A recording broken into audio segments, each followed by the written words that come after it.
Assalamualaikum warahmatullahi wabarakatuh.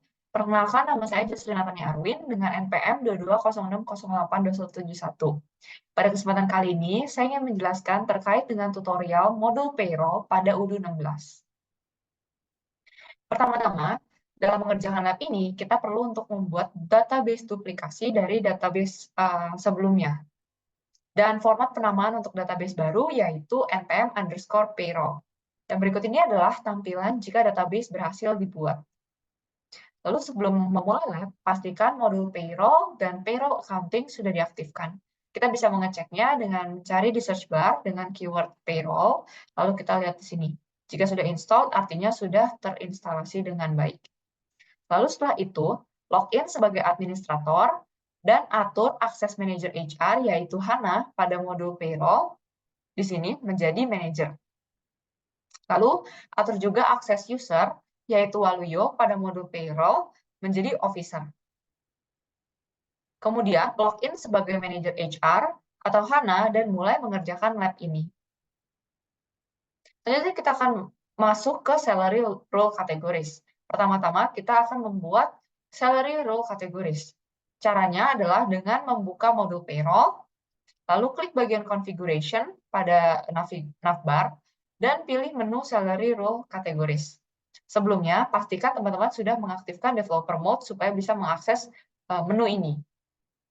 Jika ditampilkan halaman seperti ini, lalu teman-teman bisa klik New untuk membuat salary role kategori baru.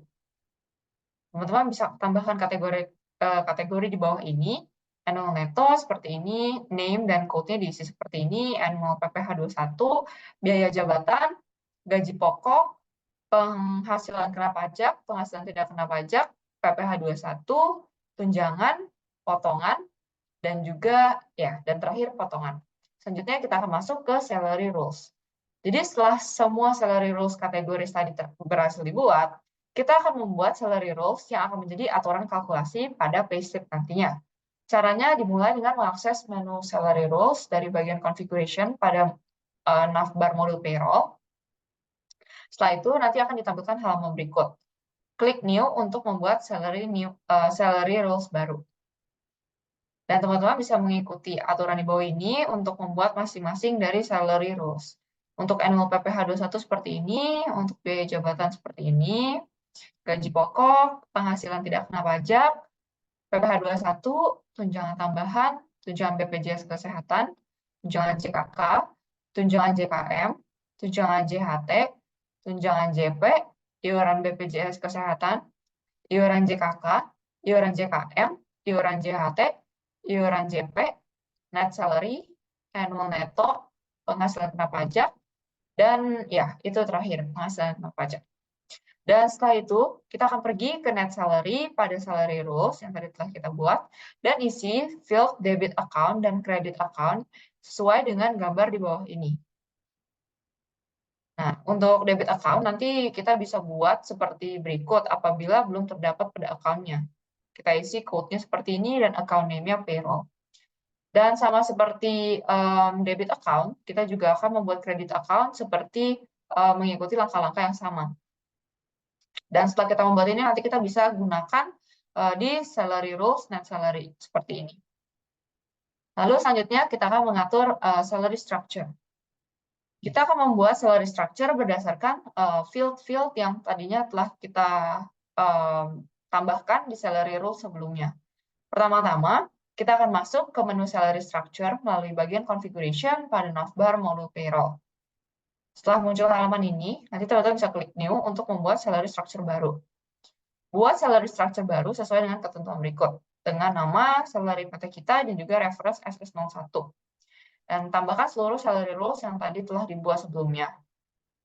Di bagian tabel ini, kita bisa add line saja. Dan ini adalah tampilan ketika kita berhasil menambahkan seluruh field yang telah kita buat sebelumnya, tapi sudah di-exclude yang default-nya. Selanjutnya, kita akan membuat kontrak pada employee sebagai kebutuhan field yang ada pada payslip. Pertama-tama, untuk mengakses kontrak, teman-teman bisa masuk ke modul employee, lalu nanti bisa cari nama user, lalu klik card tersebut, yang ini, lalu yuk. Setelah itu, nanti teman-teman bisa klik bagian kontrak di sini, dan juga bisa klik create untuk membuat kontrak baru untuk user tersebut. Setelah itu, teman-teman bisa mengisi field-fieldnya sesuai dengan ketentuan berikut. Setelah itu, ubah status kontrak dari new menjadi running dengan klik di bagian kanan atas kontrak di sini. Nah, berikut ini adalah tampilan ketika status kontrak telah berubah menjadi running. Selanjutnya kita akan masuk ke bagian utama dari lab kali ini, yaitu payslip atau slip gaji employee. Untuk membuat payslip, kita bisa masuk ke modul payroll, kemudian kita klik ya. Jadi untuk membuat payslip, kita bisa masuk ke modul payroll, kemudian klik employee payslip, lalu pilih user employee masing-masing. Ketika employee dipilih, maka nanti akan terdapat beberapa field yang sudah terisi secara otomatis. Namun jika tidak, teman-teman bisa sesuaikan isiannya seperti pada gambar di bawah ini. Lalu setelah semua field-field terisi dengan baik, teman-teman bisa klik Compute Sheet untuk menampilkan seluruh salary rules dan juga net salary yang akan menjadi gaji bersih yang diterima oleh employee setelah dipotong iuran dan juga pajak. Dan ini adalah tampilan ketika teman-teman mengklik Compute Sheet. Ada rinciannya dan di bawah sini ada net salary. Jadi setelah komponen payslip sudah benar, sekarang kita akan post payslip tersebut. Pada section accounting information, pilih payroll yang sebelumnya setelah kita buat untuk menjadi salary journal. Ini ya, bisa dilihat. Kemudian klik confirm untuk mengkonfirmasi payslip. Dan ini adalah tampilan dari payslip dengan status yang telah dikonfirmasi. Nanti dia jadi seperti ini, jadi done. Dan setelah itu kita bisa melihat accounting entry berupa bukti bahwa payslip telah diposting seperti gambar berikut. Kita bisa klik dari accounting entry di sini, nanti akan redirect ke halaman ini. Lalu langkah terakhir, kita akan login kembali menggunakan akun employee masing-masing untuk mengecek apakah payslip tersebut bisa dibuka dan juga dilihat.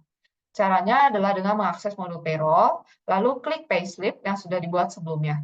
Nanti jika teman-teman sudah bisa melihat ini, artinya sudah bekerja dengan baik, dan artinya lab sudah selesai. Lab payroll sudah selesai sampai di sini. Dan ini juga tampilannya terkait dengan data awalnya. Oke, selanjutnya saya akan melanjutkan dengan menjawab beberapa pertanyaan terkait dengan modul payroll di UDU16. Yang pertama yaitu terkait dengan PPh 21 dan bagaimana cara menghitungnya. Jadi PPh 21 adalah pajak penghasilan pasal 21. Dan PPh 21 ini adalah pajak yang dikenakan atas penghasilan yang diterima oleh individu sebagai karyawan atau pekerja. Dan pajak ini dipotong langsung oleh pemberi kerja, dalam hal ini, dalam konteks ini perusahaan, dan disetorkan ke negara. PPh 21 merupakan jenis pajak yang termasuk dalam kategori pajak penghasilan yang dikenakan atas penghasilan orang pribadi, baik yang bersifat tetap maupun yang tidak tetap. Nah, berikut ini adalah cara menghitung PPh 21. Pertama-tama, kita perlu menghitung penghasilan bersih. Penghasilan bersih itu apa sih? Jadi, penghasilan bersih itu adalah penghasilan bruto dikurangi dengan biaya pengurang yang terkait dengan pekerjaan, seperti biaya jabatan, biaya iuran, dan biaya lainnya yang diperkenankan oleh Undang-Undang Perpajakan. Dan yang kedua, kita akan menghitung penghasilan tidak kena pajak. Jadi setelah kita menghitung besaran penghasilan bersih selama 1 tahun, tadi langkah selanjutnya adalah mengetahui penghasilan tidak kena pajak atau PTKP untuk mencari penghasilan kena pajak. Dan PTKP tadi adalah batas minimum penghasilan yang bebas dari pajak. Wajib pajak yang penghasilannya sama dengan atau kurang dari PTKP tidak perlu membayar pajak penghasilan. Dan ketentuannya yaitu tarif PTKP diatur dalam Peraturan Menteri Keuangan Nomor 101/PMK.010/2016 tahun 2016. Rinciannya adalah sebagai berikut. Untuk diri wajib pajak orang pribadi adalah sebesar 54 juta dan 4,5 juta tambahan untuk wajib pajak yang telah menikah.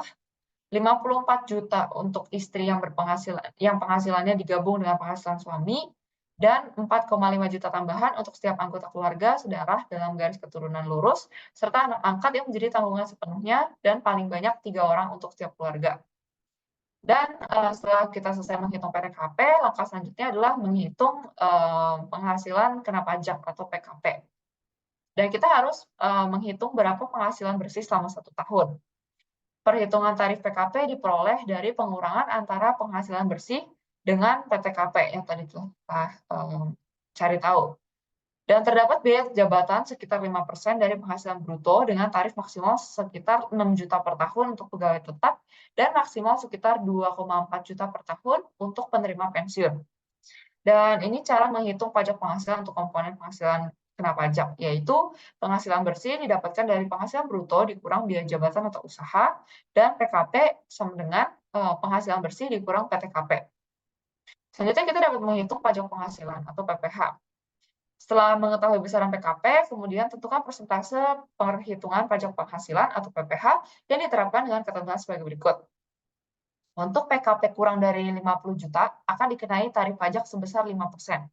Untuk PKP antara 50 juta sampai 250 juta akan dikenai tarif pajak sebesar 15%. Untuk PKP antara 250 juta sampai 500 juta akan dikenai tarif pajak sebesar 25%, dan PKP di atas 500 juta akan dikenai tarif pajak sebesar 30%. PPh yang wajib dibayarkan dalam periode 1 tahun diperoleh dari perkalian antara PKP yang sudah diperoleh dengan persentase sesuai dengan ketentuan. Persentase yang seperti ini. Selanjutnya, terkait dengan tunjangan dan iuran dari JHT dan JP yang berbeda dan apa tujuan dari hal tersebut. Jadi tujuan dan, maksud saya tunjangan dan iuran JHT dan JP berbeda prestasenya tentunya karena keduanya memiliki tujuan yang berbeda. Untuk tujuan JHT sendiri adalah untuk memberikan dana besar sekaligus saat pensiun atau PHK. Jadi persentase iuran dan tunjangannya tentunya lebih tinggi, yaitu sekitar 3,7% untuk tunjangan dan 5,7% untuk iuran. Hal ini tujuannya untuk memastikan ada cukup dana yang terkumpul untuk keperluan langsung atau kerap disebut lump sum saat pekerja tidak lagi bekerja.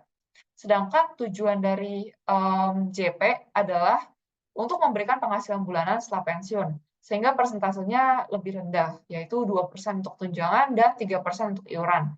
Karena JP memberikan manfaat pensiun yang bersifat berkelanjutan atau continuous atau bulanan, sehingga tidak perlu dana yang sangat besar secara sekaligus. Dan yang ketiga, terkait dengan import bulky data kontrak employee sebagai salah satu kebutuhan payroll.